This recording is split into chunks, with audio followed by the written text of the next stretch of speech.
এই ছেলে, একটু এদিকে আয় তো। কি হলো বলেন, আপনি আমাকে ডাকছেন কেন? তোকে চুমু খেতে ইচ্ছে হয়েছে তাই ডাকছি। আপনার মতো সুন্দরী মেয়ে আমাকে চুমু খেতে চাইলে আমি তো কখনোই না করব না। আপনি দাঁড়ান, তাহলে আমি আসছি। এই বলে রাজ চায়ের দোকান থেকে উঠে মেয়েটার পাশে এসে দাঁড়ালো আর তারপর বলতে লাগলো। দিন। বলতে না বলতে রিয়া ঠাস করে রাজের গালে একটা চড় বসিয়ে দিল। যে সে চড় নয়, একদম রাজের গালে 5 আঙ্গুলের ছাপ বসে গেল। রাজ অনেকটা রেগে গিয়ে বলতে লাগলো। কি হলো? আপনি আমাকে এভাবে চড় মারলেন কেন?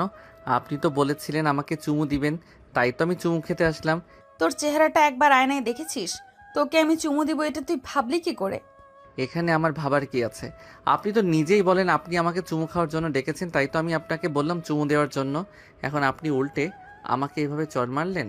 বেশ করেছি, চট দিয়েছি। মেয়ে মানুষ দেখলে লুতুর পুতুর করতে ইচ্ছে করে, তাই না? এটা তোর জন্য বেশ হয়েছে। এখন আমাকে এই ঠিকানাটা একটু বলে দে।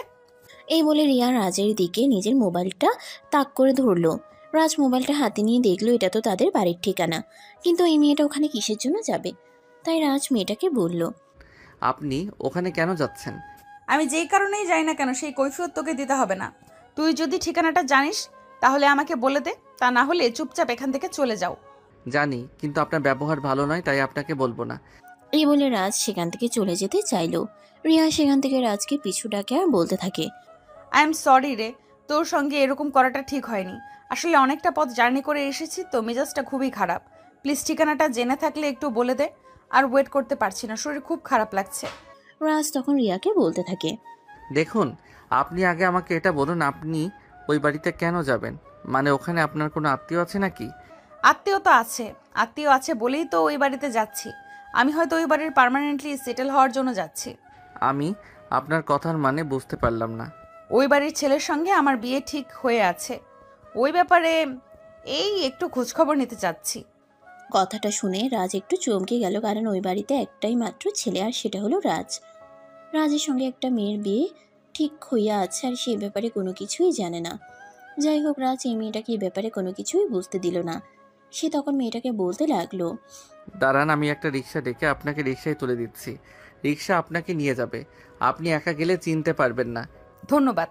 এই বলে রাজ একটা রিক্সা ডেকে এনে রিয়াকে রিক্সায় তুলে দিল। এদিকে তার বন্ধুরা চায়ের দোকানে বসে বসে এসব কিছুই দেখছিল।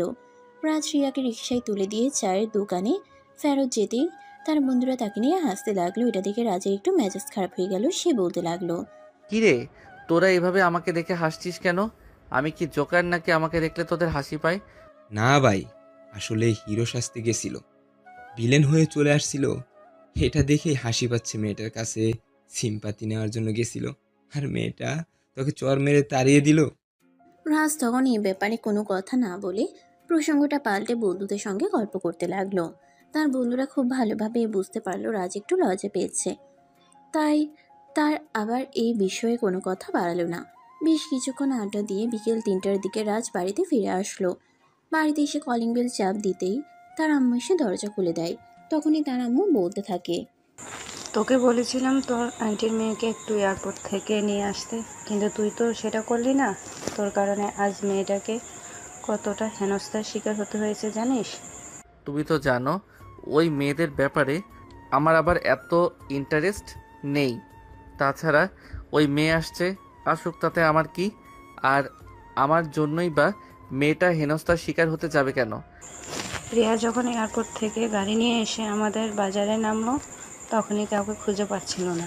আমাদের বাড়ির ঠিকানাটা বলে দেওয়ার জন্য এত বছর পর মেয়েটা বাংলাদেশে এসেছে। রাস্তাঘাট তেমন কোনো কিছুই কোনোভাবেই চেনে না, তাই অনেক জনের কাছে আমাদের বাড়ির ব্যাপারে জিজ্ঞাসা করে। কেউ রিয়াকে এ ব্যাপারে কোনো সাহায্য করে না। তারপর নাকি একটা ছেলের সঙ্গে রিয়ার খুব ঝামেলা হয়েছিল। তারপর আবার সেই ছেলেটাই নাকি আমাদের বাড়ির ঠিকানা দেখিয়ে দিয়েছে। তাহলে তো হয়েই গেল। এখন আবার এটা নিয়ে এত মাথা ঘামানো কি আছে? ওই বলে রাজ সব কিছু জেনেও না জানার ভান করে সেখান থেকে চলে গেল। আসলে সেই ছেলেটা তো সে নিজেই ছিল, আর মেয়েটা যে ওই মেয়েটা এটা সে ভাবতে পারেনি। আসলে আজ সকালবেলা যখন সে বাসা থেকে বের হচ্ছিল ভার্সিটি যাওয়ার জন্য, তখনই তার আম্মু তাকে এ ব্যাপারে বলেছিল, কিন্তু সে ব্যাপারটাকে কোনো পাত্তা না দিয়ে ভার্সিটিতে চলে গিয়েছিল। একটা মেয়ে আসছে তো আসুক, তাতে তার এত কেয়ারিং দেখাতে হবে কেন? আর এটা তো আর তার আপন কেউ নয়। আর তারপর কি হলো সেটা তো আপনারা দেখতেই পেলেন। রাজ নিজের রুমে এসে ফ্রেশ হয়ে বিছানায় শুয়ে আছে। এমন সময় কেউ একজন তার রুমের দরজায় নক করে। সে বিছানায় শোয়া থেকে বলতে থাকে, দরজা খোলা আছে, ভিতরে চলে এসো। এমনভাবে বলছো যেন আমি তোমার বউ হয়ে গেছি। কথাটা শুনে বিছানায় শোয়া থেকে উঠে বসে রাজ। আর রিয়াকে দেখেই সে মাথাটা নিচু করে নেয়। আর তখনই রিয়া বলতে থাকে, এই ছেলে, তুমি এখানে কেন? তো আমার বাড়িতে কি অন্য কেউ থাকবে নাকি? আপনি কি এমনটাই আশা করেছিলেন নাকি?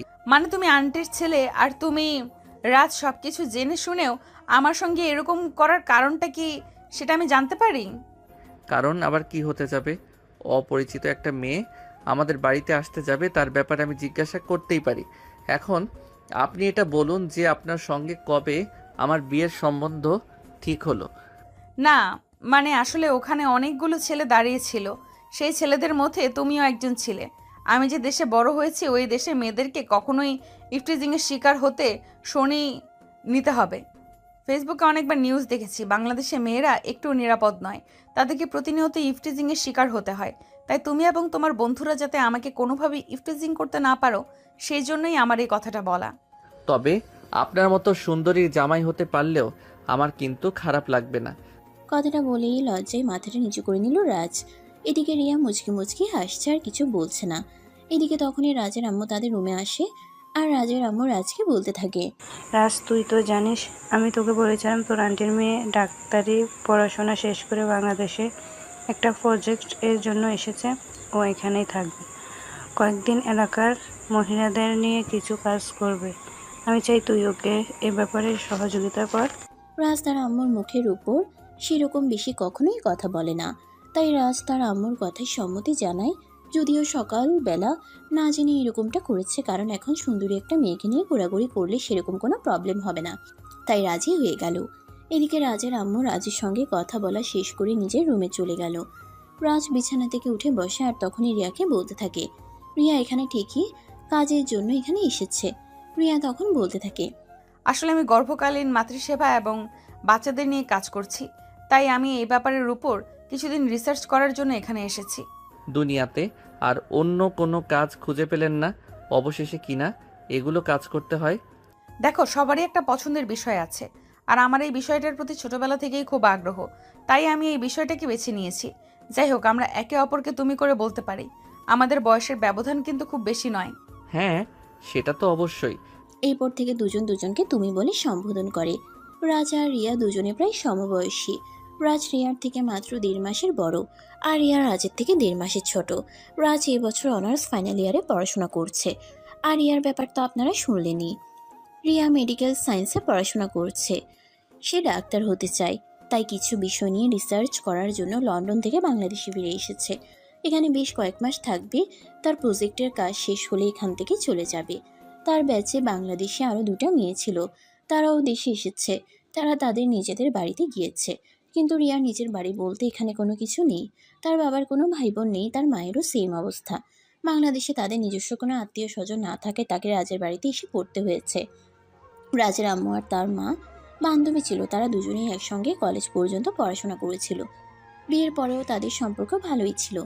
কিন্তু রিয়া যখন এসএসসি পরীক্ষা দেয় তারপরে তার আব্বু তাদেরকে নিয়ে দেশের বাইরে চলে যায়। তারপর থেকে তারা সেখানেই থাকে। তারা দুজনে বেশ কিছুক্ষণ বসে বসে গল্প করে আর তারপর নিজের রুমে চলে যায়।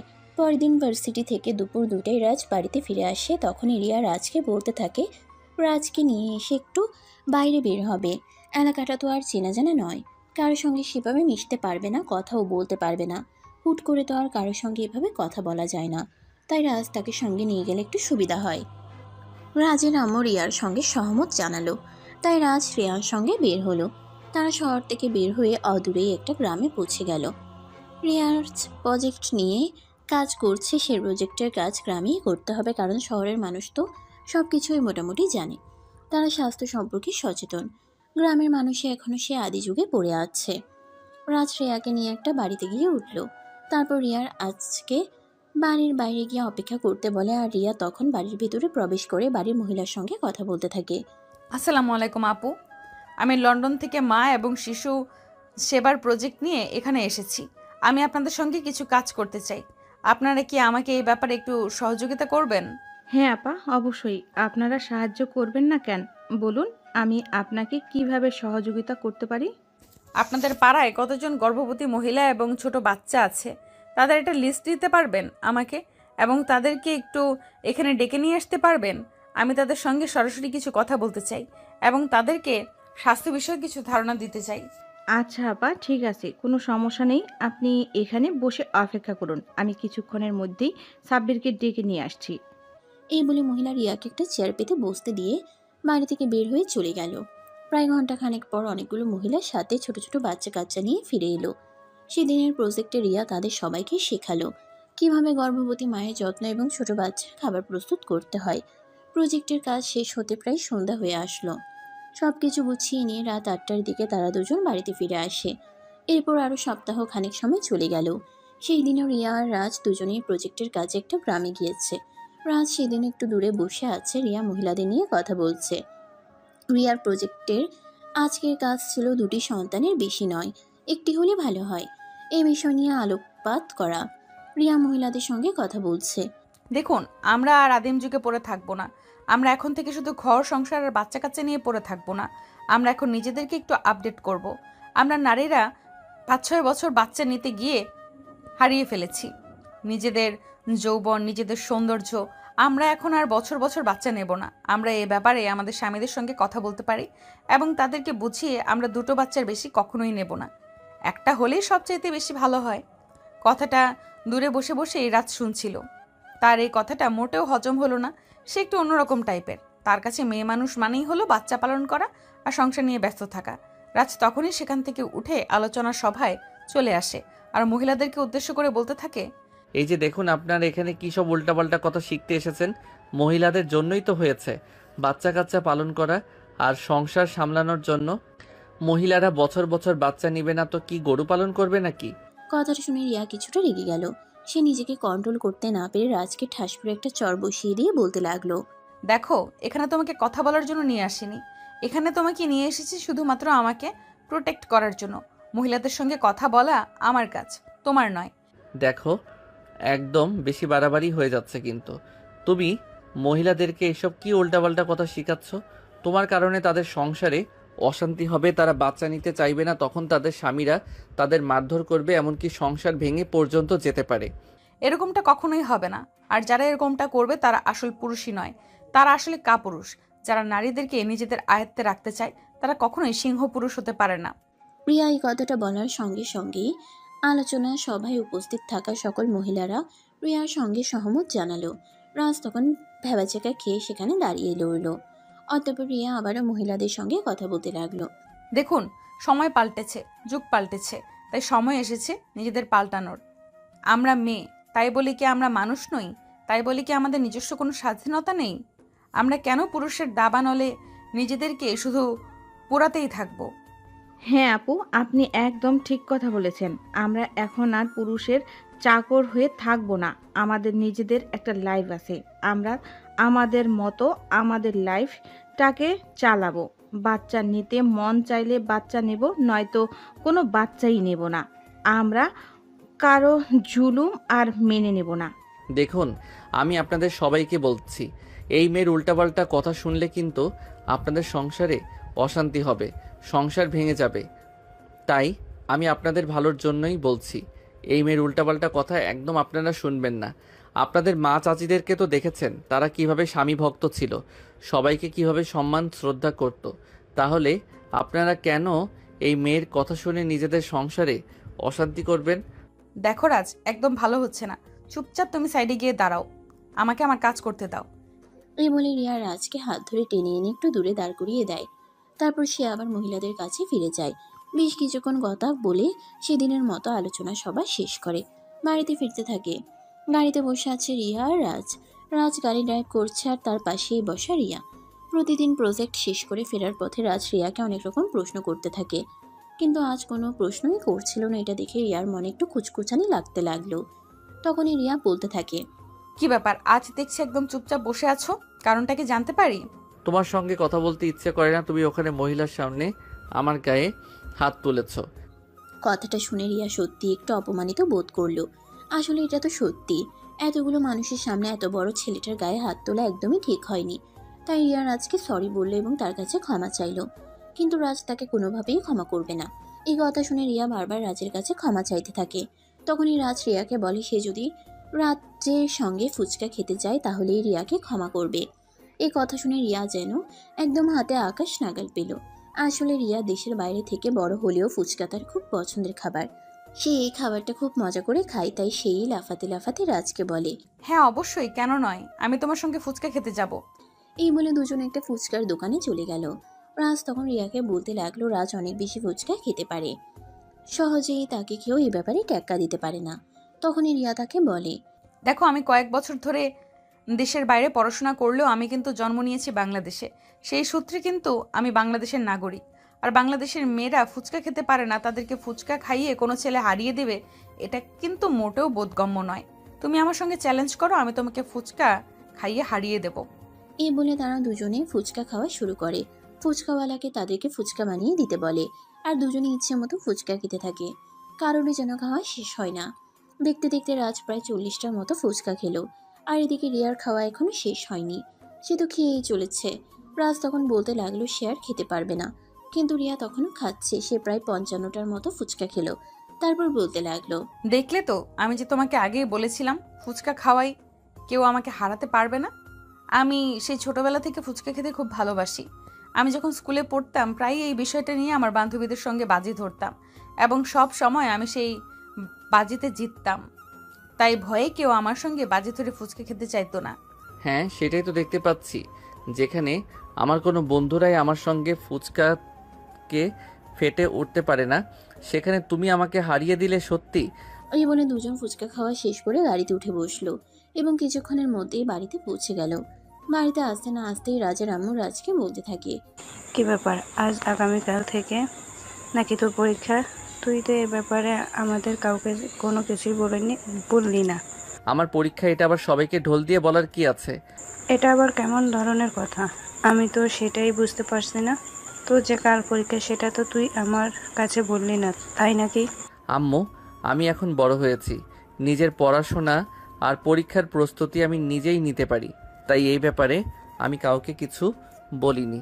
তাছাড়া এমন তো নয় যে আমার পরীক্ষা তুমি দিয়ে আসবে। কথাটা শুনে রিয়া কিছুটা রেগে গেল।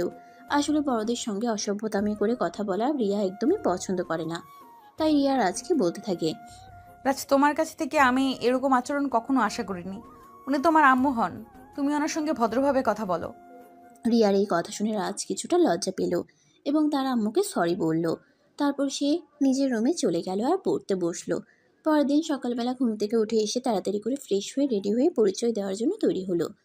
তখনই পেছন থেকে রিয়া রাজকে বলতে থাকে, আমি যাব তোমার সঙ্গে।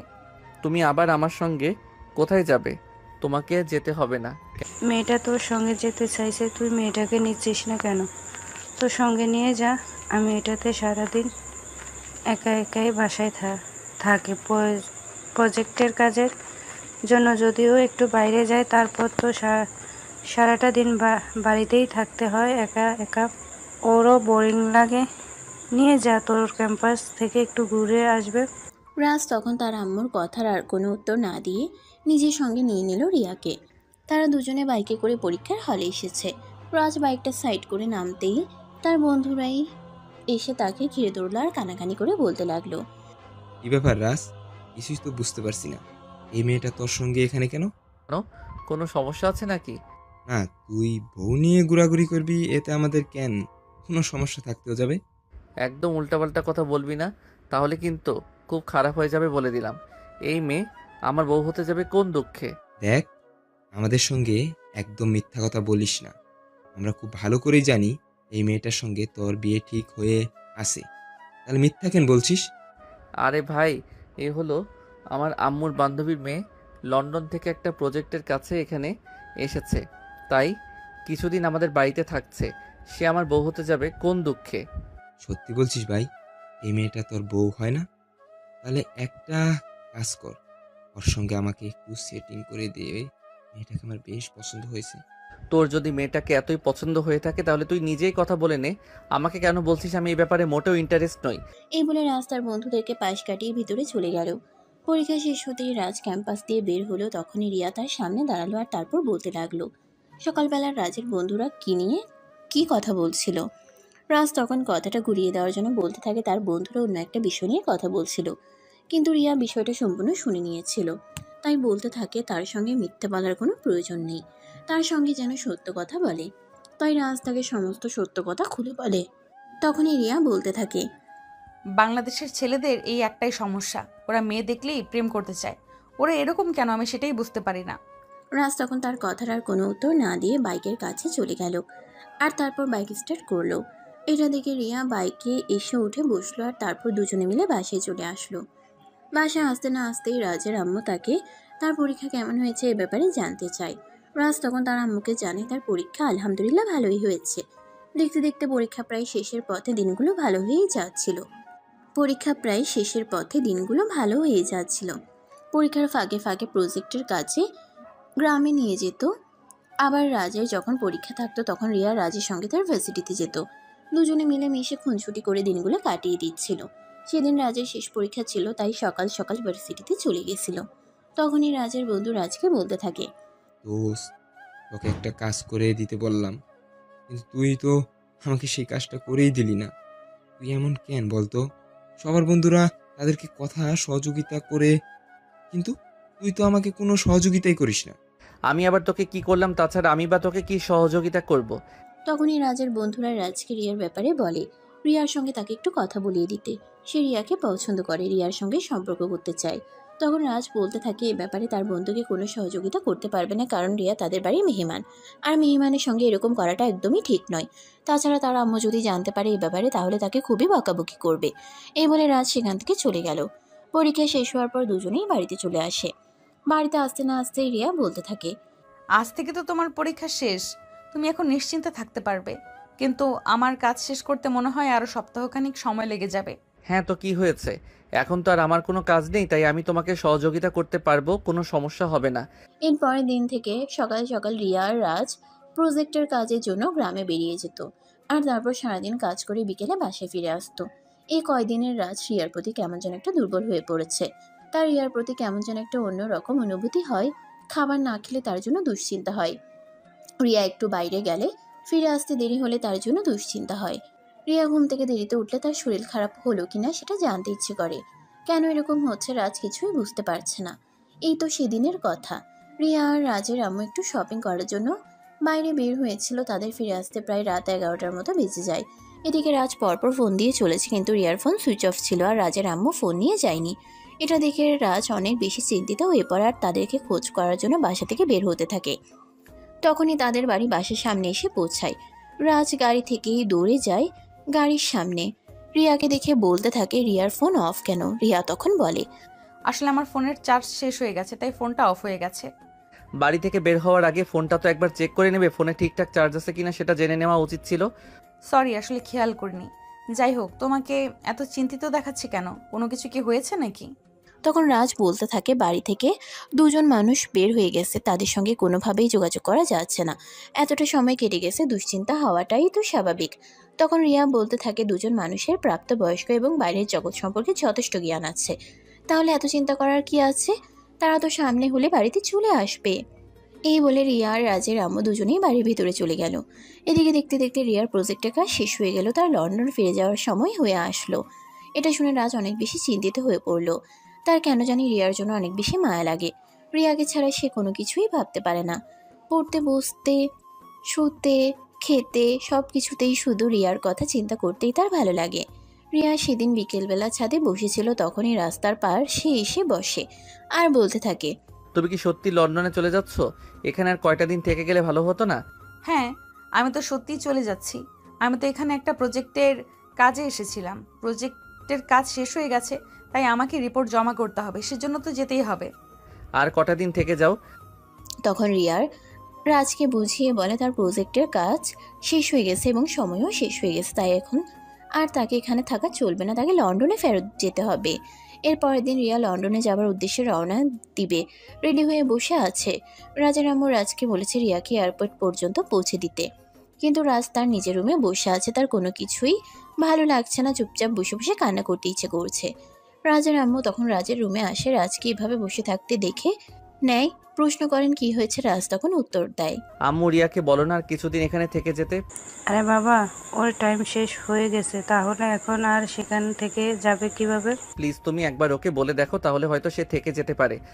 রাজার আম্মু তখন বিষয়টা বুঝতে পারেন, হয়তো এতদিন ধরে রাজা আর রিয়া দুজন একসঙ্গে আছে, তাদের মধ্যে একটু হলেও মায়া লেগেছে, দুজন দুজনের প্রতি একটু হলেও টান তৈরি হয়েছে। এটা দেখে রাজার আম্মু বলতে থাকেন। আমার ছেলেটা কি প্রেমে পড়েছে নাকি? এটা তুমি কেমন কথা বলছো? আমি প্রেমে পড়তে যাব কেন? এমনিতেই বলছি রিয়াকে বলো না কটা দিন এখানে থেকে যেতে। কিন্তু আমার তো মনে হচ্ছে বিষয়টা অন্য কিছু। তুমি মনে হয় রিয়াকে ভালোবেসে ফেলেছো, তাই এভাবে রিয়ার চলে যাওয়াটা তুমি মেনে নিতে পারছো না। রাজ তখন বলতে থাকলে, ভালোবাসলে বেশিচ্ছে, এটা তো অপরাধ কিছু নয়, মানুষ মানুষকে ভালোবাসতেই পারে, এতে তো ভুল কিছু নেই। তাছাড়া দুজনেই প্রাপ্তবয়স্ক, দুজনে অনেকটা সময় একসঙ্গে কাটিয়েছে, এতে দুজনের প্রতি দুজনের একটু হলেও ভালো লাগা আর ভালোবাসা তৈরি হতেই পারে, এতে ভুলের কি আছে। তখন রাজের আম্মু বলতে থাকে। যদি কাউকে ভালোবাসে তাহলে সেটা গোপন না রেখে সেটা তার কাছে প্রকাশ করে দাও।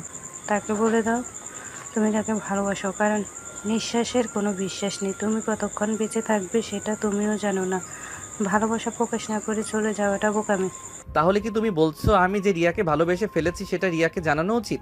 তখন রাজের আম্মু বলতে থাকে, হ্যাঁ অবশ্যই, কারণ ভালোবাসা জিনিসটাই এরকম, মানুষের মন কখন কেমন হয় সেটা কেউ বলতে পারে না। আজ মেয়েটা নিজের জীবনের সঙ্গে কাউকে জড়িয়ে না, কিন্তু 2 দিন পরে যে মেয়েটা নিজের জীবনের সঙ্গে কাউকে জড়াবে না তার কি গ্যারান্টি আছে। তাই রাজ যেন রিয়াকে এ ব্যাপারে বলে দেয়। এই বলে তিনি রাজের রুম থেকে বের হয়ে নিজের রুমে চলে আসেন। আর এদিকে রিয়া ড্রয়িং রুমে বসে বসে অপেক্ষা করছিল রাজের জন্য, কারণ তার ফ্লাইটের সময় হয়ে গেছে। এমন সময় রাজের আম্মুকে রাজের রুম থেকে বের হতে দেখে রিয়া রাজের আম্মুকে বলে।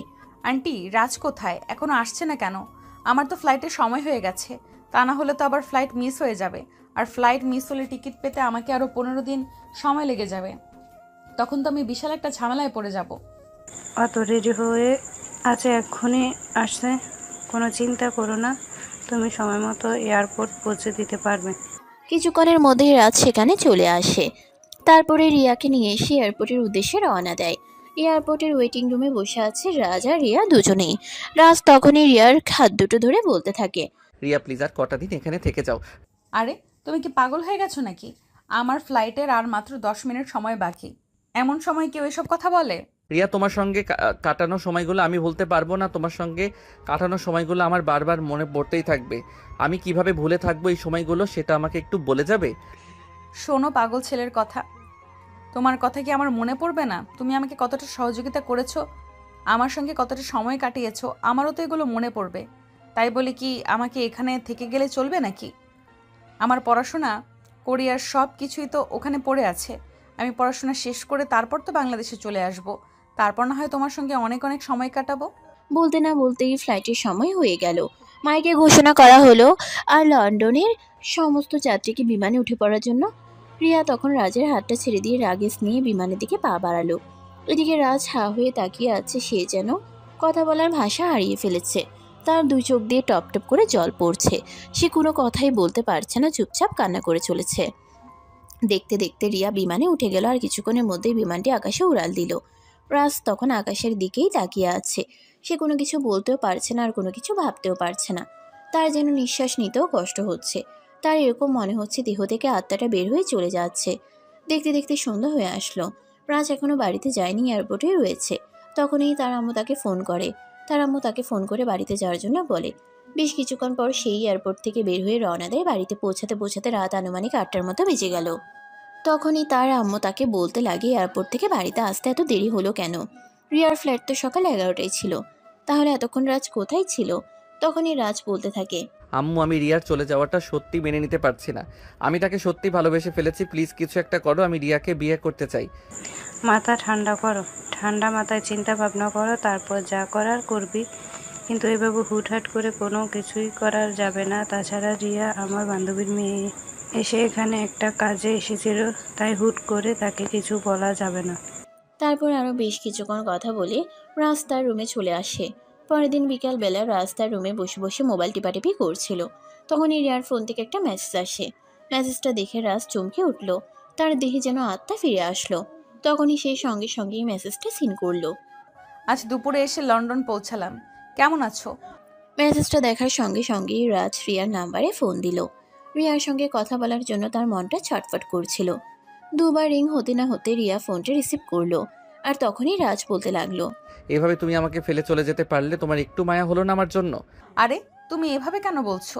এখানে আমি থাকি, পড়াশোনা করি, একটা প্রজেক্টের কাজে গিয়েছিলাম, তাই বলি কি আমাকে সেখানে সারা জীবন থেকে গেলে চলবে নাকি? আমার ক্যারিয়ার তো নষ্ট হয়ে যাবে। রাজ তখন আর রিয়াকে কোনো কিছুই বলল না, চুপচাপ প্রসঙ্গে ওটা পাল্টে নিল। তারপর রিয়ার সঙ্গে বেশ কিছুক্ষণ কথা বলল।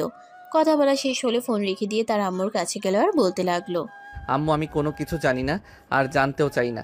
আমি তোমার কাছে শুধু একটা কথাই বলতে চাই, রিয়াকে তুমি ফিরিয়ে এনে দাও। রিয়াকে ছাড়া আমার নিঃশ্বাস বন্ধ লাগছে। আমি রিয়াকে ছাড়া থাকতে পারবো না। রাজের আম্মু তখন খুব ভালোভাবেই বুঝতে পারে রাজ রিয়াকে খুব বেশি ভালোবেসে ফেলেছে, কিন্তু একপাক্ষিক ভালোবাসা কখনোই পূর্ণতা পায় না। রিয়া লন্ডনের মতো দেশে বড় হওয়া একটা মেয়ে, তার তো নিজের ইচ্ছা অনিচ্ছা বলেও একটা ব্যাপার আছে। সে কি রাজকে মেনে নেবে বা ভালোবাসতে চাইবে? ওইসবই চিন্তা করতে থাকেন তিনি।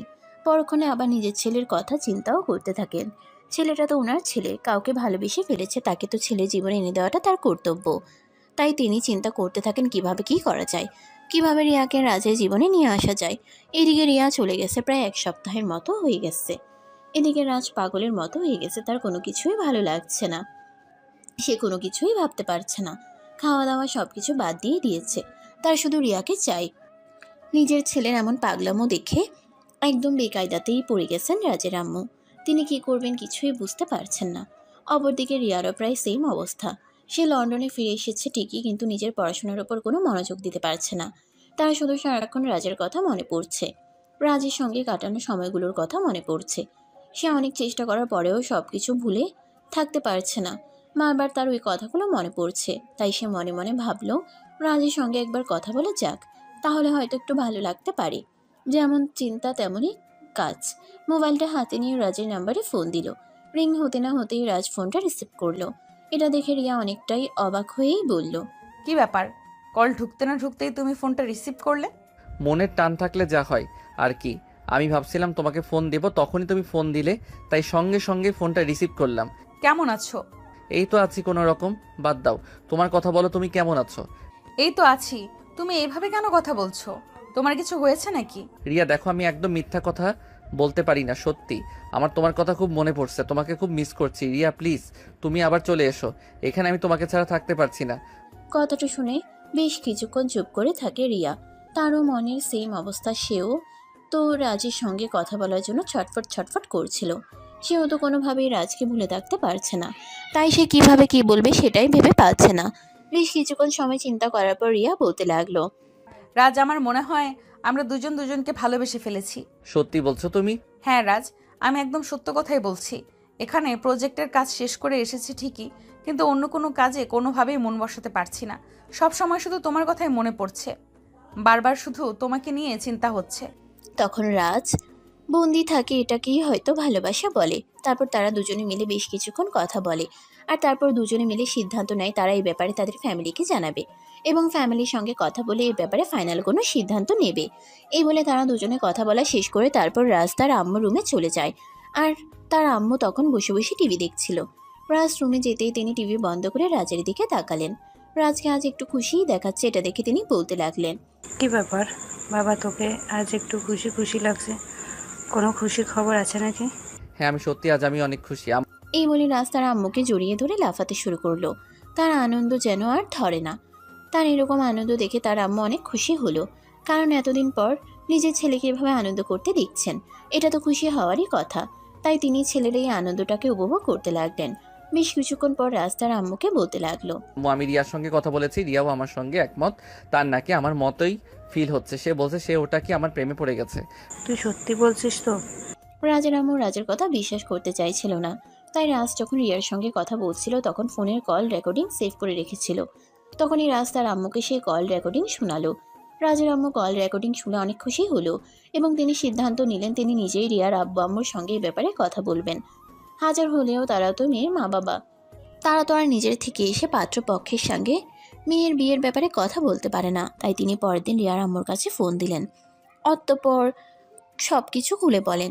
সব কিছু শুনে রিয়ার আম্মু বলে, এটা তো খুবই ভালো খবর, কারণ তুই আর আমি তো সেই ছোটবেলা থেকেই ঠিক করে রেখেছিলাম তোর ছেলের কাছে আমার মেয়েকে বিয়ে দেবো। এখন যেহেতু ওরা নিজে থেকেই এই সিদ্ধান্ত নিয়েছে, তাহলে তো আমাদের খুশি হবার কথা। হ্যাঁ, সেই কথা তো মনে আছে, কিন্তু এখন তো সময় পাল্টেছে, অনেকটাই সময় পেরিয়ে গেছে। মানুষের মত বদলাতে তো আর বেশিক্ষণ সময় লাগে না। তাই তোর সঙ্গে কি ব্যাপারে কথা বলা। তখন রিয়ার আম্মু বলতে থাকে চিন্তার কোনো কারণ নেই, তিনি নিজের থেকে কখনো সিদ্ধান্ত পাল্টাতেন না। রিয়া যেহেতু এখনো পড়াশোনা করছে তাই তিনি এ ব্যাপারে একদম চুপ ছিলেন। অপরদিকে রাজও তো পড়াশোনা করছিল। তাদের পড়াশোনাটা শেষ হলেই তিনি এ ব্যাপারে কথা বলতেন, হাজার হোক ছোটবেলার বান্ধবীর সঙ্গে দেয়া কথা। সেটা কি আর এভাবে ফেলে দেওয়া যায়? নাকি হাজার হোক কথা তো দেওয়া হয়েছিল। তারপর তারা দুজনে মিলে সিদ্ধান্ত নেয় রিয়ার পড়াশোনা শেষ হলেই তারা বাংলাদেশে ফিরে আসবে এবং রিয়াকে রাজের হাতে তুলে দেবে। এদিকে রাজের পরীক্ষা শেষ হয়েছে, কিন্তু এখনো রেজাল্ট দেয়নি। রাজের পরীক্ষার রেজাল্ট বের হলে সে তার বাবার অফিস দেখাশোনা করার দায়িত্ব নেবে, আর তারপরেই তারা দুজনে বিয়ে করবে। এই বলে তারা দুজনে সেদিনকার মতো কথা বলা শেষ করে। এদিকে দেখতে দেখতে আরো 2 মাস কেটে গেল। ইতিমধ্যে রাজ আর রিয়া দুজনের মধ্যে ভালো একটা সম্পর্ক গড়ে উঠেছে। তারা প্রতিদিন ফোনে কথা বলে মত বিনিময় করে। দুজন দুজনের সঙ্গে ফোনে চ্যাটিং করে সময় কাটায়। খুব ভালোই যাচ্ছে তাদের এই দিনগুলো, যেন একদম স্বপ্নের মতো। আরও একটা মজার বিষয় হলো, আমরা এতদিন ধরে জেনে এসেছি মেয়েরা অপেক্ষা করে ছেলেদের জন্য, আর এদিকে আমাদের গল্পের নায়ক অপেক্ষা করছিল আমাদের গল্পের নায়িকার জন্য। কারণ নায়ক তো বাংলাদেশে থাকে, আর তার বিয়েতে যে কোনো সময় কোনো সমস্যা নেই।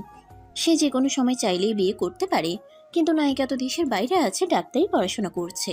পড়াশোনা শেষ করে চাকরি না নেওয়া পর্যন্ত সে দেশে আসতে পারবে না, এবং বিয়ে তো অনেক পরের কথা। দেখতে দেখতে আরও বেশ কিছুদিন সময় কেটে গেল। আজ রিয়ার স্বপ্ন পূরণের দিন। আজ রিয়ার ডাক্তারি পরীক্ষার রেজাল্টের দিন। রিয়া ডাক্তারি পরীক্ষায় পাশ করেছে। আজ থেকে সে একজন ডাক্তার। তার মতো খুশি আজ আর কেউ নেই। সেই খুশিতে এসে রাজকে সে ফোন করে এবং নিজের খুশির কথা জানায়। সবকিছু শুনে রাজ এবং তার ফ্যামিলির মানুষ সবাই অনেক খুশি হয়, এবং সেই সঙ্গে রাজ বলতে থাকে, প্রিয়তমা, তোমার তো আমার কাছে চলে আসার দিন ঘনিয়ে এসেছে। তো কবে আসছো? আমি তো আর অপেক্ষা করতে পারছি না। তোমার জন্য খুব মন টানছে। মন চাইছে পাখির মতো উড়াল দিয়ে তোমার কাছে চলে যায়, কিন্তু এভাবে তোমার যাওয়া যায় না। তাই তুমি চলে আসো, তারপর না হয় তোমাকে আমি আমার বউ বানিয়ে গড়ে তুলে নিব। আর যদি না আসি? না, এসে যাবে কোথায়? তোমার তো আর অন্য কোথাও যাওয়ার জায়গা নেই, কারণ তোমার তো অন্য কোনো ছেলের সঙ্গে সম্পর্ক নেই। এই প্রেম, তোমার বাবা মা কোনো ছেলের সঙ্গে তোমার বিয়েও ঠিক করে রাখেনি, তাই তোমাকে আমার কাছে আসতে হবে। অন্য কোথাও যাওয়ার কোনো পথ নেই। এই বলে তারা দুজনে হাসি ঠাট্টা তামাশা করতে থাকে। এভাবেই তাদের কথা বলতে বলতে রাত পেরিয়ে ভোর হয়ে গেল। কখন যে সময় কেটে গেল তারা কেউই টেরই পেল না। ফজরের আজান দিবে এমন সময় রিয়া ফোন কেটে দিয়ে ঘুমিয়ে পড়ে। এদিকে রাজও ভালোবাসার মানুষটার সঙ্গে কথা বলতে বলতে এতটা সময় কেটে গেছে এটা সে টেরই পায়নি। রিয়া ফোন কেটে দেওয়ার পর সেও বিছানায় শুয়ে ঘুমিয়ে পড়ল। ইতিমধ্যে তারও পরীক্ষার রেজাল্ট দিয়েছে। সেও ফার্স্ট ডিভিশন ফার্স্ট ক্লাস পেয়ে পাশ করেছে। তার বাবাও এই কয়েকদিনের মধ্যে অনেকবারই তাকে ব্যবসায় জয়েন করার জন্য বলেছে, কিন্তু সে তাদের সবাইকে জানিয়ে দিয়েছে বিয়ের আগে সে কোনো কাজ করবে না। যা কাজ করে সব বিয়ের পরে করবে।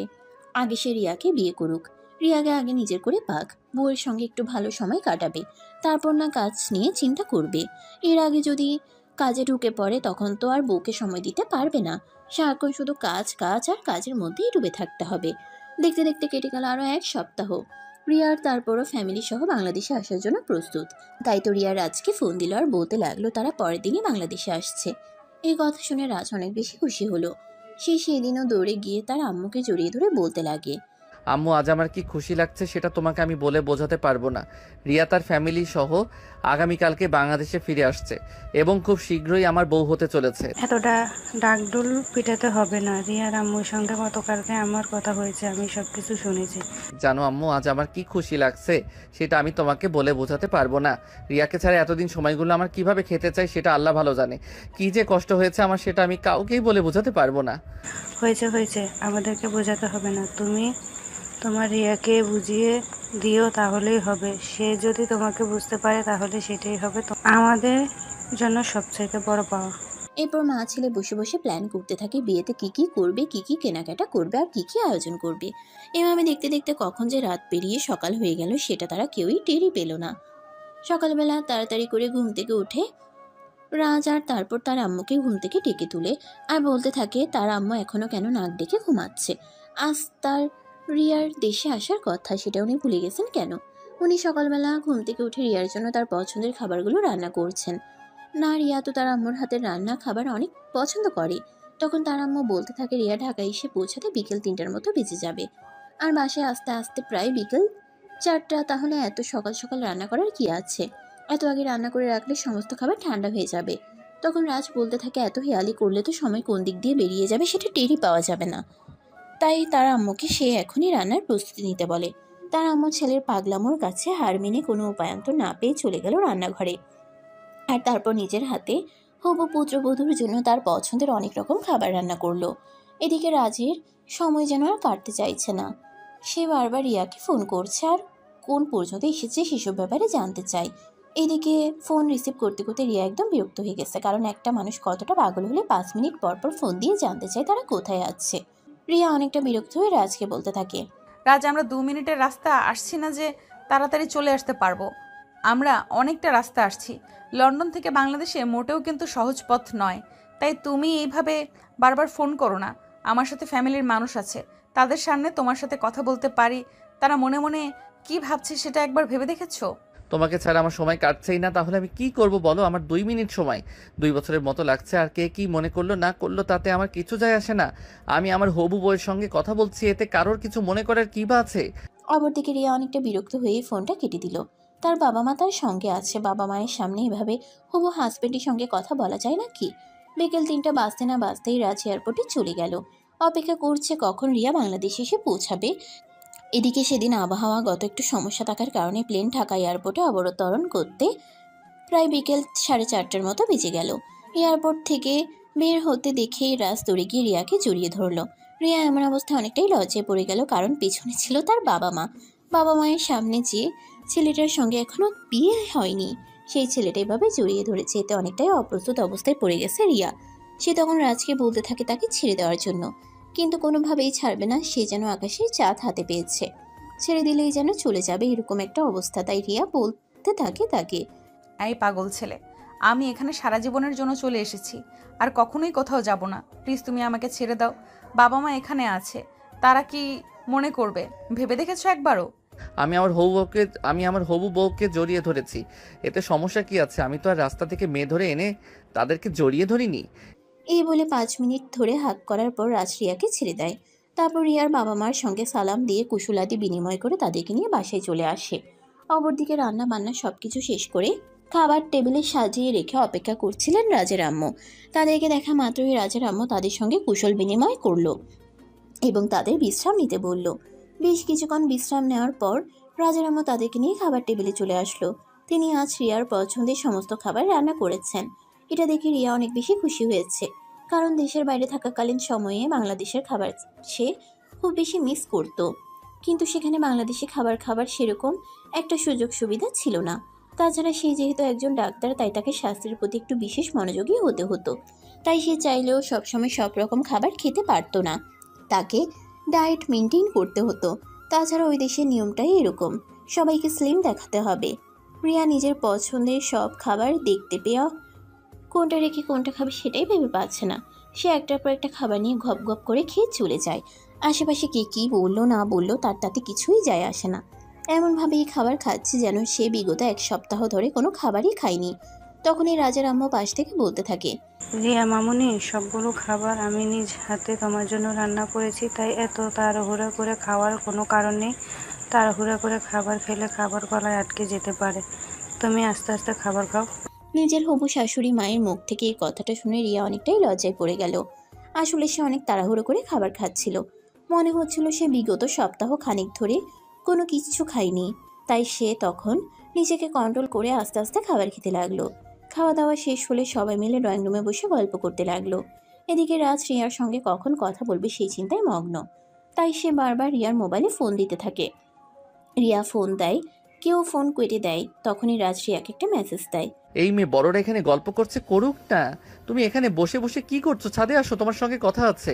মেসেজটা দেখার পর রিয়া আস্তে করে ওখান থেকে উঠে গেল, কারণ সে খুব ভালো করেই জানে এখন যদি এখান থেকে উঠে সেই রাজের কাছে না যায় তাহলে হয়তো রাজ এখানেই কিছু একটা উল্টোপাল্টা করে ফেলতে পারে। তার চাইতে বরং এটাই সবচেয়ে বেশি ভালো হয় এখান থেকে উঠে গিয়ে তার সঙ্গে কথা বলা। রিয়া সিঁড়ি দিয়ে সোজা ছাদে চলে আসলো। ছাদে এসে দেখতে পেল তাদের এক পাশে রাজ দাঁড়িয়ে আছে, তাকে দেখে আস্তে আস্তে তার পাশে গিয়ে দাঁড়ালো, তারপর বলতে লাগলো। কি ব্যাপার, কি সমস্যা তোমার? এবার বলো। তখনই রাজ রিয়ার কণ্ঠ শুনতে পেয়ে আর এক মুহূর্ত দেরি না করে পিছন ফিরে তাকানো মাত্রই রিয়াকে জড়িয়ে ধরে রিয়ার কপালে একটা কিস করে বলতে থাকে। তোমাকে খুব কাছে পেতে ইচ্ছে করে, তোমাকে খুব আদর করতে ইচ্ছে করে, সবার সামনে কি আর এগুলো করা যায় নাকি?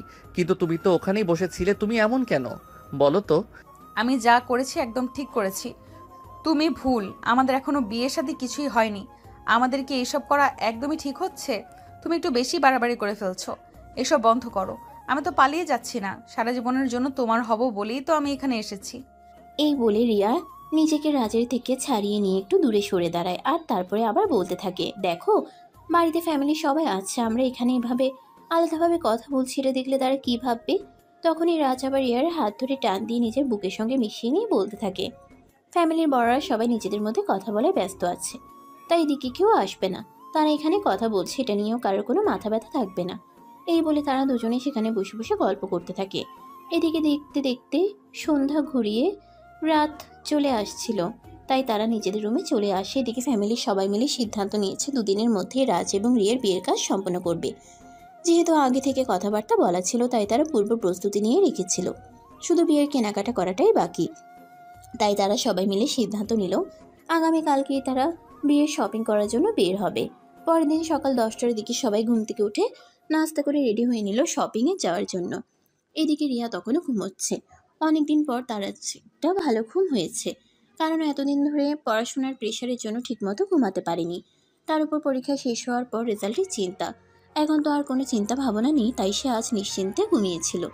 সবাই রেডি হয়ে ড্রয়িং রুমে এসে রিয়াকে দেখতে না পেয়ে রাস্তার আম্মুকে উদ্দেশ্য করে বলতে লাগলো, আম্মুর রিয়ার কথায় রিয়াকে কোথাও দেখতে পাচ্ছি না কেন? সে কি এখনো ঘুম থেকে ওঠেনি নাকি?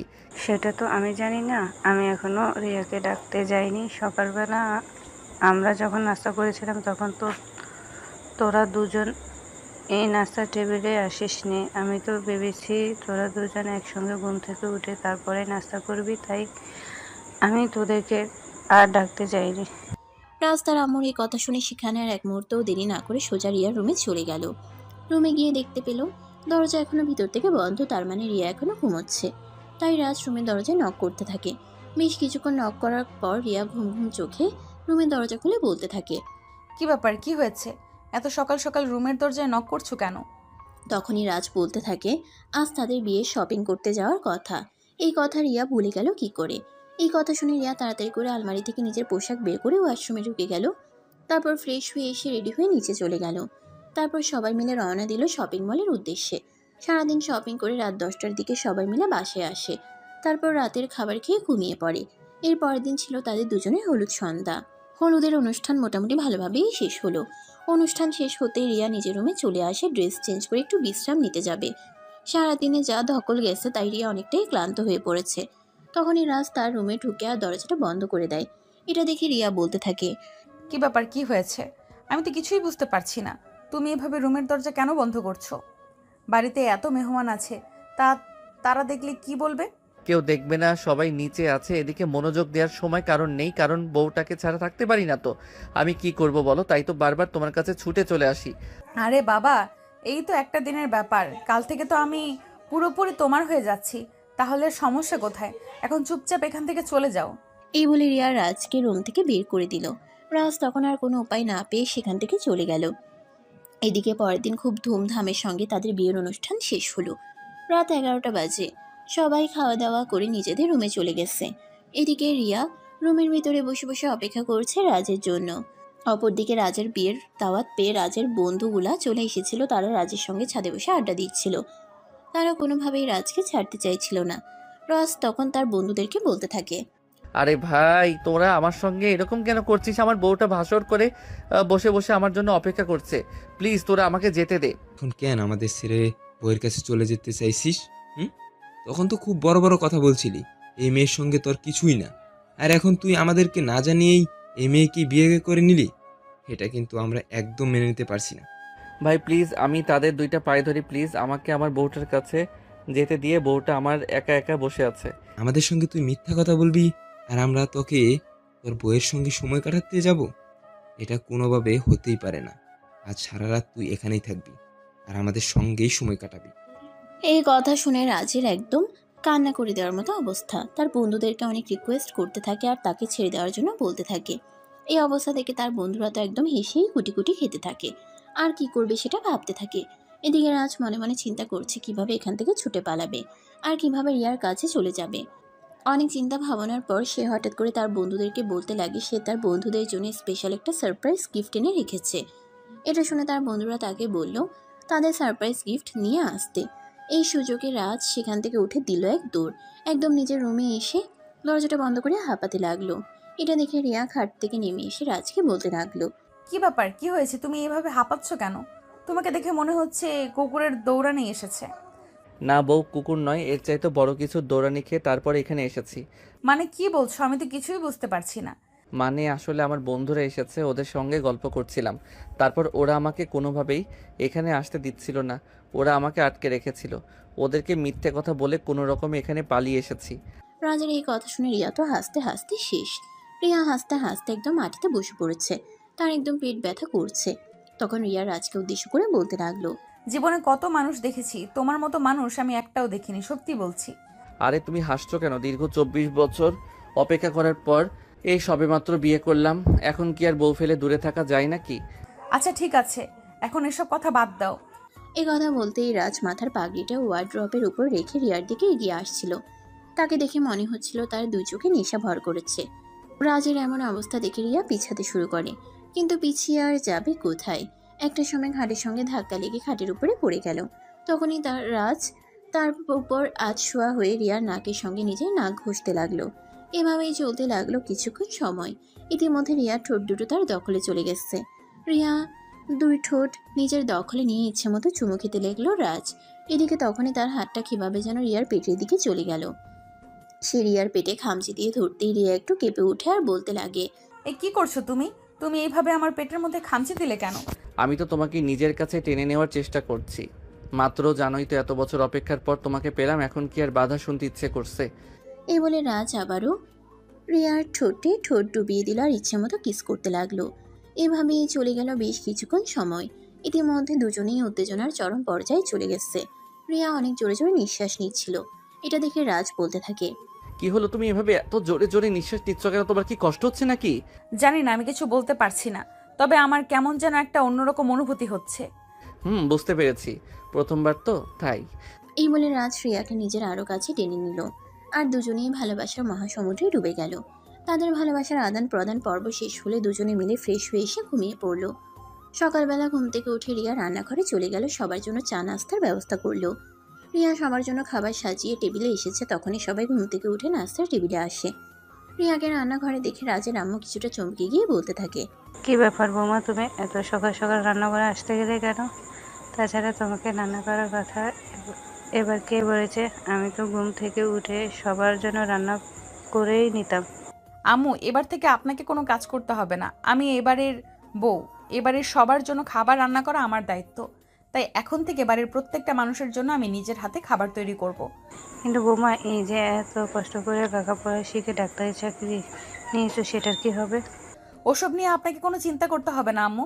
আমি যখন পড়াশোনা করেছি, চাকরি নিয়েছি, চাকরি অবশ্যই করব। তাই বলে কি সংসার ছেড়ে দেবো নাকি? সংসার তো আমাকে করতেই হবে, কারণ আমি মেয়ে মানুষ। মেয়ে মানুষ থেকে দুনিয়ার সব কিছু বাদ দিয়ে দিলেও সংসার কখনোই বাদ দিতে হয় না। রিয়ার কথা শুনে রাজের আম্মু অনেক খুশি হয়। তারপর সবাইকে ডেকে নিয়ে একসঙ্গে নাস্তা করে নিলেন। এদিকে রিয়ার আব্বু আম্মু বাংলাদেশ ফিরে এসেছে ঠিকই, কিন্তু তাদের এখানে নিজেদের কোনো বাড়িঘর নেই। তাই তারা ঠিক করলো এবার বাংলাদেশে বাড়ি করার চিন্তা ভাবনা করবে। কারণ মেয়ের যেহেতু বাংলাদেশ চাকরি আর বিয়ে দুটোই হয়েছে, তাহলে তো এখন তাদের বাংলাদেশেই থাকতে হবে। তাই রিয়ার আব্বু রাজের আব্বুর সঙ্গে কথা বলে তাদের একটা বাড়ি কেনার বন্দোবস্ত করে এরপর তারা সেখানেই থেকে যায়। দেখতে দেখতে কেটে গেল প্রায় 2 মাস। ইতিমধ্যে রিয়ার চাকরিতে জয়েন করেছে। প্রতিদিন সকালবেলা ঘুম থেকে উঠে সবার জন্য নাস্তা বানানো, দুপুরের খাবার তৈরি করা, তারপর ফ্রেশ হয়ে রেডি হয়ে হসপিটালে যাওয়া, সারাদিন রোগী নিয়ে থাকা, তারপর আবার সন্ধ্যায় বাড়িতে ফিরে এসে সবার জন্য নাস্তা বানানো, সেই সাথে রাতের খাবার। এই সব কিছু মিলিয়ে রিয়াকে অনেকটাই ব্যস্ততার মধ্যে সময় পার করতে হচ্ছে। এটা দেখে রাজ রিয়াকে বলল, দেখো রিয়া, সবকিছু মিলিয়ে তোমার উপর অনেকটা প্রেশার পড়ে যাচ্ছে, তোমার খুব কষ্ট হয়ে যাচ্ছে। তাই আমি বলছিলাম কি, এবার যদি বাড়িতে একটা কাজের মেয়ে নিয়ে আসা যেত তাহলে হয়তো একটু ভালো হতো। দেখো, একদম এসব কথা বলবে না। যখন আমি ছিলাম না তখন কি হয়েছে সেসব ব্যাপারে জানার বিন্দুমাত্র আগ্রহ আমার নেই। কিন্তু এখন আমি এই বাড়িতে আছি। তাছাড়া আমি এই বাড়ির বউ। সংসার সামলানোটা আমার দায়িত্ব। চাকরি করছি তো কি হয়েছে, সংসার আমি সামলাতে পারবো। এই বলে রাজের কথাকে কোনো পাত্তাই দিল না। সে নিজের মতো করে নিজের সংসার, চাকরি সবকিছু সামলাতে লাগলো। দেখতে দেখতে বিয়ের প্রায় 2 বছর সময় কেটে গেল। ইতিমধ্যে রাজ তার বাবার ব্যবসা দেখাশোনা করছে, ব্যবসাটাকে মোটামুটি ভালো একটা পর্যায়ে পৌঁছে দিয়েছে। অপরদিকে রিয়ার আব্বু লন্ডনের সমস্ত বিজনেস বাংলাদেশে ট্রান্সফার করে নিয়ে এসেছেন এবং তিনি বাংলাদেশেই থাকছেন। রিয়া আর রাজকে তাদের ফ্যামিলি সহ রিয়ার বাবার বাড়িতে ইনভাইট করা হয়েছে।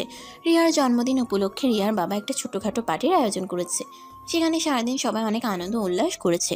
পার্টি শেষ করে সবাই মিলে নিজেদের বাড়িতে চলে গিয়েছে। এদিকে রিয়া আর রাজ দুজনে অনেকদিন পর একসঙ্গে একটু সময় কাটানোর সুযোগ পেয়েছে।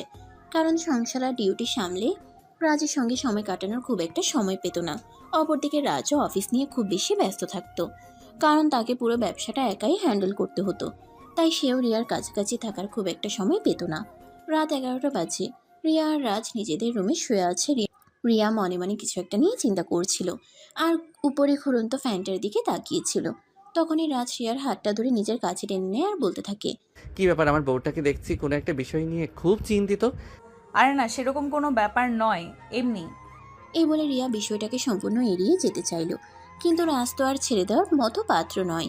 রিয়া বিষয়টাকে এড়িয়ে যেতে চাইবে আর সেও এই বিষয়টাকে এড়িয়ে যেতে দেবে, এরকমটা সে কখনোই হতে দেবে না। সে রিয়াকে টান দিয়ে নিজের বুকের সঙ্গে একদম মিশিয়ে নিল আর তারপর রিয়ার গালে হাত রেখে বলতে লাগলো, দেখাবো।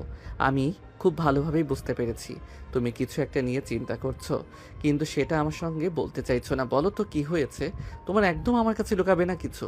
না মানে আসলে তোমাকে একটা কথা বলতে চাইছিলাম। রিয়া তখন বলতে থাকে, বিয়ের তো প্রায় 2 বছর সময় অতিবাহিত হয়ে গেল। এখন তাদের একটা বাচ্চা কাচ্চা নেওয়া উচিত। এদিকে অনেক মেয়ে মানুষ আছে যারা নিজেদেরকে সময় দিতে গিয়ে মাতৃত্বের স্বাদ অনুভব করতে পারে না, যারা নিজের ক্যারিয়ারে ফোকাস করতে গিয়ে অনেক সময় নিজের মা হওয়ার ক্ষমতাটাই হারিয়ে ফেলে। তখনই রাজ বলতে থাকে, দেখো, তুমি চাইলে বাচ্চা নিতেই পারো, তবে একটা কথা তোমাকে আমি বলে রাখি, আমি তোমাকে ভালোবাসছি। তোমার রূপ, তোমার ঘুম, তোমার চাকরি বা অন্য কিছুকে নয়। তুমি যদি কোনোদিন আমাকে বাবা হওয়ার শক্তিতে নাও পারো, তারপর আমি কখনো তোমাকে ছেড়ে যাব না, কারণ আমি তোমার ব্যক্তিত্বকে ভালোবাসছি। কিন্তু তারপরও আমার মনে হয় এবার আমাদের একটা বাচ্চা নেওয়ার চেষ্টা করা উচিত। হ্যাঁ, সেটা তো অবশ্যই, বাবা মার ডাক শোনার তো প্রত্যেকটা মানুষেরই মনের ইচ্ছা। এই বলে রাজ রিয়াকে শক্ত করে জড়িয়ে ধরে নিজের আরও কাছে টেনে নেয়। রিয়ার পেটের উপর থেকে 3 পিসের পার্টটা সরিয়ে দেওয়ায় তল পেটে হাত দিতে থাকে আর বলতে থাকে, এখানটাই আসবে বুঝি আমার ছোট্ট সোনাটা। কথাটা শুনে রিয়া অনেকটাই লজ্জা পেয়ে গেল আর নিজের মুখটা লুকানোর বৃথা চেষ্টা করতে লাগলো। তখনই রাজ তার কপালে আলতো করে একটা ভালোবাসার পরশিকি দিয়ে বলে, চিন্তা কর না, আল্লাহ চাইলে খুব তাড়াতাড়ি হয়তো আমাদের ঘরে ছোট্ট একটা নতুন অতিথি আসবে, যাকে নিয়ে মুখরিত থাকবে আমাদের এই রাজপ্রাসাদ, যার পদচরণে ধন্য হবে আমাদের বাড়ি। এই বলে রাজ রিয়ার কানের কাছে থেকে চুলগুলো সরিয়ে নিয়ে তার গলায় ঘাড়ে ভালোবাসার স্পর্শ দিতে লাগলো আর মুহূর্তের মধ্যেই দুজন ভালোবাসার অতল সমুদ্রে হারিয়ে গেল। এ পর্যন্ত ছিল গল্পটা। আপনাদের কাছে কেমন লেগেছে অবশ্যই ছোট্ট একটা কমেন্টে জানাবেন। নতুন নতুন ভালোবাসার গল্প শুনতে অবশ্যই আমাদের এই চ্যানেলটিকে সাবস্ক্রাইব করে পাশেই থাকবেন। আবার দেখা হবে নতুন কোনো গল্পে। সে পর্যন্ত সবাই ভালো থাকবেন এবং সুস্থ থাকবেন। আল্লাহ হাফেজ।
তোমার বাবা করেছে।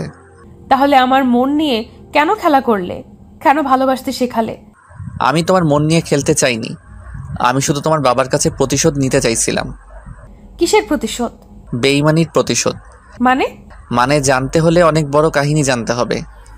বলো। তাহলে শোনো, আজ থেকে কয়েক বছর আগে এখান থেকে অনেক দূরে একটা বিশাল গ্রাম ছিল। সেই গ্রামে থাকতো একখান পরিবার। সেখানকার কর্তা ছিল ফরহাদ খান। ফরহাদ খানের একমাত্র ছেলে ছিলাম আমি। আমাদের পরিবার অনেক বড় ছিল।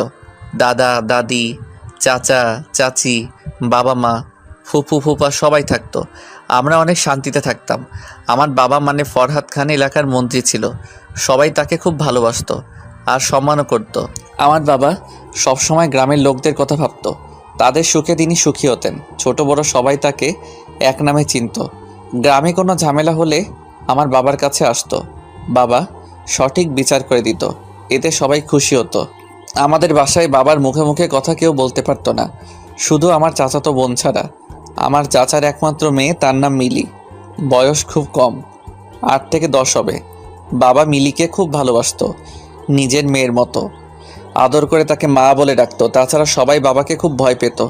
একদিন বাবার কানে খবর এলো পাশের গ্রামে নাকি ঠিকমতো পানি বিদ্যুৎ যায় না, আবার সরকার যেসব ভাতা দিত সেসবও নাকি তারা পেত না। তখন বাবা আমায় ডাকলেন। বাবা জানতেন আমি মারপিটে সবসময় এক্সপার্ট। বাবা, আপনি আমায় ডেকেছেন? হ্যাঁ, খবর পেলাম পাশের গ্রামে নাকি বিদ্যুৎ ঠিক মতো থাকছে না। গিয়ে একটু খবর নাও তো। শোনো, সেখানে গিয়ে আবার মারপিট করো না। ঠিক আছে বাবা। যাও। ওকে বাবা। আমি বাবার কাছ থেকে চলে আসলাম। আমার বন্ধু ছিল রাকিব, ছোটবেলার বন্ধু। তাকে সাথে করে নিয়ে রওনা হলাম। রাস্তায় যেতে যেতে অনেক মজা করলাম। গ্রামের পাশে এসে খুব তৃষ্ণা লাগলো। তখন দেখলাম সামনে একটা মেয়ে কলসিতে করে পানি নিয়ে যাচ্ছে। এই যে ম্যাডাম। মেয়েটা তাকিয়ে আবার হাঁটতে লাগলো। আমি আবার ডাকলাম। এবার মেয়েটা চোখ রাঙিয়ে থামলো। কাছে যেতেই, এই অসভ্য ছেলে, মেয়ে দেখলেই কি ডাকতে ইচ্ছে করে? ঘরে কি মা বোন নেই? কালকে আমার বান্ধবীকে নিয়ে মজা করছিস। আরে কি বলছো? আমি তো জানি জানি, এটাই তো বলবি যে আর কোনো দিন হবে না? তোরা তো দূরের কথা, আমায় দেখে বড় বড় গুন্ডা ভয় পায়। আমায় একটু পানি দিবেন? ভয়ে গলা শুকিয়ে গেছে, নে পানি খা। মেয়েটা পানি দিল, খেয়ে নিলাম। তারপর মেয়েটা চলে গেল। আমি তাকিয়ে থাকলাম। দেখতে ভালোই, তবে একটু ঝগড়াটে। তাছাড়া সব ঠিক আছে। আরে ছাড়ো না, হয়তো ভুল করে বলছে। তারপর আরও কিছু কথা বলতে বলতে গ্রামে প্রবেশ করলাম। গ্রামে আসতেই দেখি এক লোক কারেন্টের তারের সাথে আটকে গেছে। বাঁচার জন্য সে চিৎকার করতেছে, কিন্তু কেউ ভয়ে এগিয়ে যায় না। আমি দৌড়ে গেলাম কাছে, আর দেখলাম মেইন লাইনের তারের সাথে আটকে আছে। আমি পাশ থেকে একটা বড় বাঁশ নিয়ে কারেন্টের ফিউজ বরাবর ছুঁড়ে মারলাম।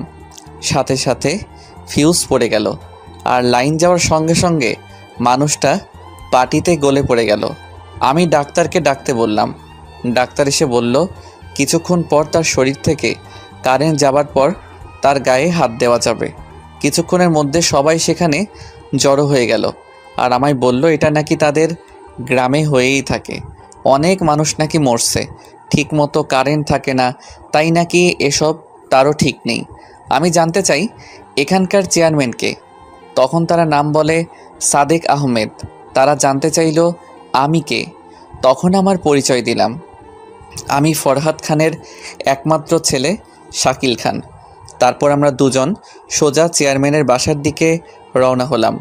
আর এখানে এদের মধ্যে ওই মেয়েটাও আসে। মেয়েটা তার বান্ধবীকে বলে আজ এই ছেলেকে উচিত শিক্ষা দিয়েছি। তার বান্ধবী বলে কেন?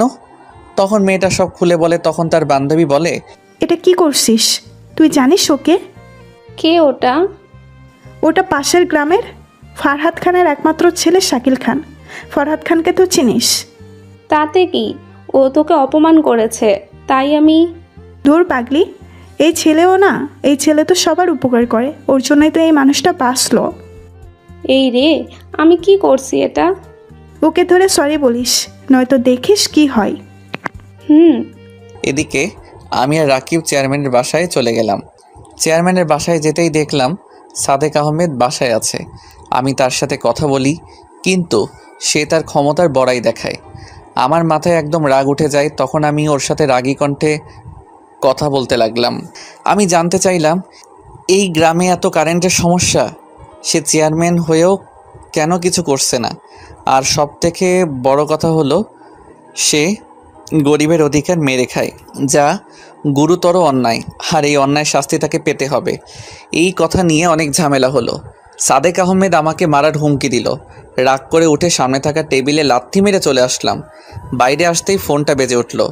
তখন ফোন বের করে দেখি বাবার ফোন। আমি কল রিসিভ করে বাবাকে সব খুলে বললাম। বাবা কিছু বলল না। আমিও ফোন কেটে দিলাম। তারপর দুজনে মিলে গ্রামে ঘুরতে লাগলাম। তখন হঠাৎ সামনে দেখলাম সেই মেয়েটা। আমি দেখেও না দেখার ভান করে থাকলাম। তখন দূর থেকে মেয়েটা ডাকছে। আমি সাড়া দিলাম না। রাকিব ওর দিকে তাকালো। তখন তাকে থামতে বলল। রাকিব আমায় থামালো। মেয়েটা আমার কাছে আসলো। হাই, আমার নাম সাথী, চিনতে পারছেন? তোমায় কেমনে ভুলি? আসলে আমি ভুল করে আপনাকে বকা দিছি। আমি জেনে শুনে কিছু করি নাই, তার জন্য সরি, মাফ করে দিয়েন। হুম। আপনি কি এই গ্রামে নতুন? হ্যাঁ, আমি শহর থেকে পড়াশোনা শেষ করে গ্রামে আসছি। ও, তাহলে চলেন, আপনাকে আমি গ্রামটা ঘুরে দেখাই। দেখালে তো সমস্যা নেই।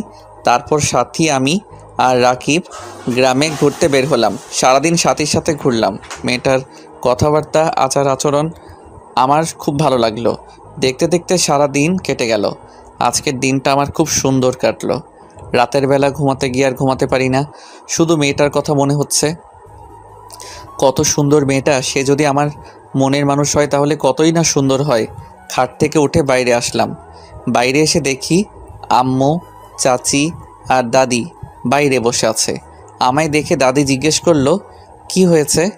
আমি কিছু না বলে দাদির কোলে মাথা দিয়ে শুয়ে পড়লাম। পরের দিন আবার সেই গ্রামে চলে গেলাম আর সাথীর সাথে দেখা করলাম, কথা বললাম। আস্তে আস্তে আমাদের সম্পর্ক মজবুত হতে লাগলো। একদিন হঠাৎ করে সব উলটপালট হয়ে গেল। আমি সেই দিন সকালে উঠে সাথীর কাছে যাচ্ছিলাম। তখন রাস্তায় সাদেক আহমেদের লোকেরা আমায় আক্রমণ করে। আমি তাদের সাথে মারামারি করছিলাম। ঠিক এমন সময় সাদেক আহমেদ পিছন থেকে এসে আমার মাথায় জোরে আঘাত করে। আমি মাথা ধরে মাটিতে পড়ে গেলাম। এদিকে আমার এমন ঘটনা গ্রামের এক লোক দেখতে পেয়ে আমার বাবার কাছে ফোন করে। খবর পেয়ে আমার বাবা লোকজন নিয়ে চলে আসে। আর বাবা আসার আগেই আমি অজ্ঞান হয়ে যাই।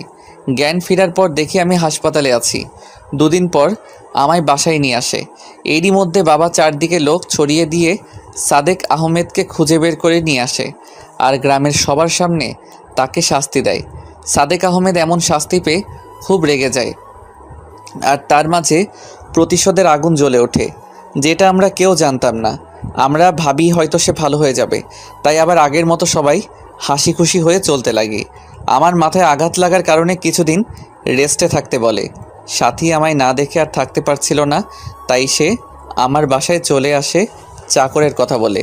কিন্তু রাকিব চিনে ফেলে। সাথী সোজা আমার কাছে আসে। তখন আমি ঘুমিয়েছিলাম। কপালে কিছু একটা স্পর্শ পেয়ে ঘুম ছুটে গেল। তাকিয়ে দেখি সাথী দাঁড়িয়ে আছে। সঙ্গে সঙ্গে আমার মুখ ধরে নিল।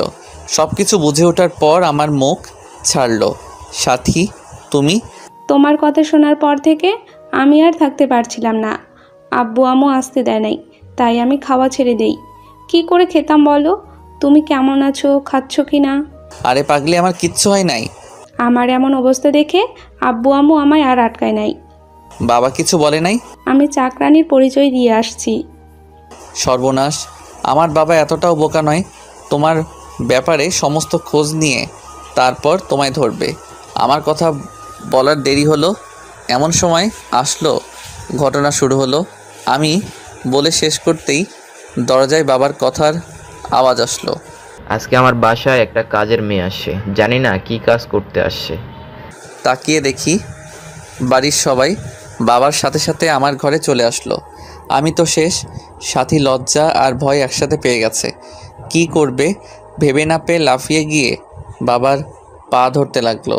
তখন বাবা তাকে ধরে নিল। আরে মা, কি করছো? আঙ্কেল, আমার ভুল হয়ে গেছে। আচ্ছা এটা বলো, এই রুগীটা তোমার কে? না মানে এই রুগীর জন্য তো তুমি 7 সমুদ্র পাড়ি দিছো। আসলে বাবা, তুমি চুপ করো। আঙ্কেল, আমি শাকিলকে খুব ভালোবাসি। এই কথা বলে সাথী কেঁদে দিল। বাবা নিজ হাতে সাথীর চোখের পানি মুছে দিল। আরে মা, কাঁদছো কেন? তুমি তো কোনো পাপ করো নাই। তাছাড়া এই বাদরকে শায়েস্তা করার জন্য তোমার মতো একজনকে খুব আমি খুঁজেছিলাম, কিন্তু তুমি আমার কাজ তো নিজেই করে দিয়েছো। এখন চুপ করে আছো। আরে মা, আমি কথা দিলাম তুমি আমার ছেলের বউ হবা। এই কথা শুনে সবাই খুশি হলো, আর বাবা সাথীকে এখানেই থাকতে বলল, যা আমার জন্য খুব ভালো হলো। এভাবে কয়দিন কেটে গেল, কিন্তু বিপদ আমাদেরকে ছাড়লো না। শহর থেকে বাবার বন্ধু গ্রামে ঘুরতে যায়, আর সে বাবার খুব ভালো বন্ধু ছিল। তার নাম মুন্না ছিল। বাবা তাকে খুব ভালোবাসতো। বাবা আর তার বন্ধু মিলে সবসময় আনন্দে থাকতো। একদিন আমরা সবাই মিলে ঘুরতে বের হলাম, আর সেই সুযোগেই সাদেক আবার হামলা করে। এবার দল ভারী ছিল না, আমি তাদের সাথে মারামারি করছিলাম। তখন পিছনে তাকিয়ে দেখি বাবার বন্ধু চাকু বের করে বাবার পেট দিয়ে চালিয়ে দিল। আমি বাবা বলে জোরে চিৎকার করলাম, কিন্তু ততক্ষণে সাদেকের লোকেরা আমায় ধরে নেয়। এরপর বাবার বন্ধু আমার মায়ের পেটে ছুরি মারে। আস্তে আস্তে আমার চোখের সামনে সবাইকে মেরে ফেলে, এমনকি তারা ছোট্ট রিমাকেও ছাড়ে নাই। বাবা পেটে হাত দিয়ে তাদের সাথে মারপিট করছিল, তখন পিছন থেকে সাদেক আমার পাশ দিয়ে ছুরি চালিয়ে দেয়। আমি আর থামতে না পেরে মাটিতে পড়ে যাই। ওরা যখন আমার বাবা মাকে মারতেছিল, তখন সাথী মাটিতে গড়তে গড়তে এসে আমায় ডাকে, কিন্তু আমার জ্ঞান তখন ফিরে না। নাকে হাত দিয়ে দেখি শ্বাস চলছে, তাই তার ওড়না দিয়ে আমার ক্ষত জায়গায় বেঁধে দিয়ে পাশে নদীতে নৌকায় করে ভাসিয়ে দেয়। সাদেক আর বাবার বন্ধু নিমেষেই আমার পরিবারকে শেষ করে দেয়। রাস্তার উপর সবার লাশ পড়ে থাকে। লোকজন জানাজানি হওয়ার পর সবাই মিলে আমার পরিবারকে মাটি দেয়, আর সেদিন থেকে সেই গ্রামটা কবরস্থান হয়ে যায়।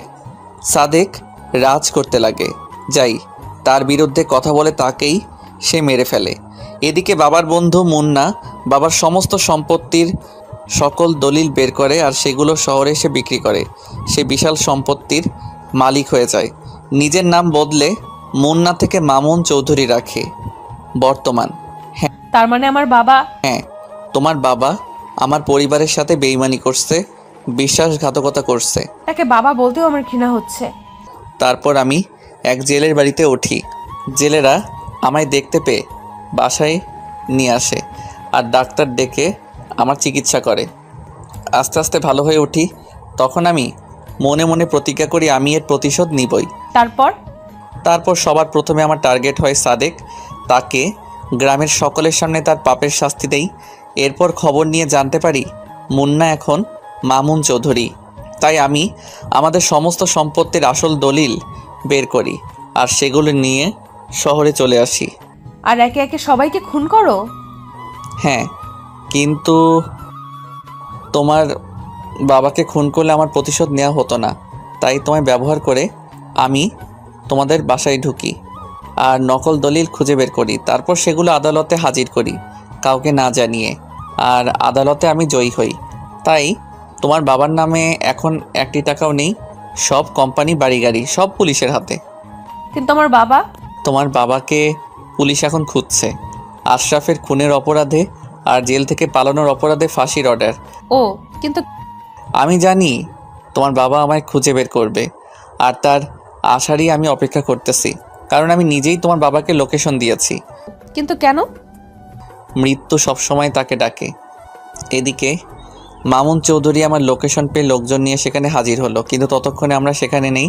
মামুন চৌধুরী সেই বাড়িতে যায় আর সব জায়গায় আমাদের খুঁজে, কিন্তু পায় না।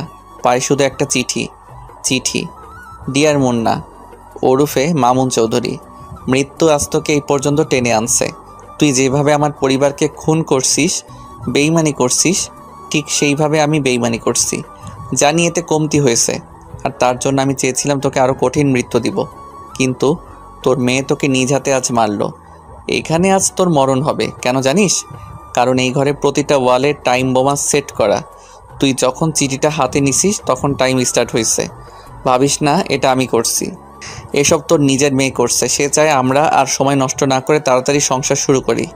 তাই তোর কাহিনী এখানেই শেষ করলো। বাই বাই শ্বশুর। চিঠিটা পড়া শেষ করতে বোমা ফাটার সময় হয়ে গেল, আর নিমিষেই পুরো বাড়িটা মাটির সঙ্গে মিশে গেল। এদিকে আমি আর নীলা গ্রামের উদ্দেশ্যে রওনা দিয়েছি, আর কিছুক্ষণের মধ্যে পৌঁছে গেলাম। সেখানে গিয়ে সেইখানে বাড়িতে উঠলাম। বাবা মা হয়ে উঠল সাথীর বাবা। আজ বড্ড সাথীর কথা মনে হচ্ছে, কিন্তু নীলা সাথীর অভাবটা পূরণ করে দিল। দুই গ্রামে আবার শান্তি ফিরে এলো। সাথীর বাবা মা আমাদের বাবা মা হয়ে আমাদের সাথেই থাকে।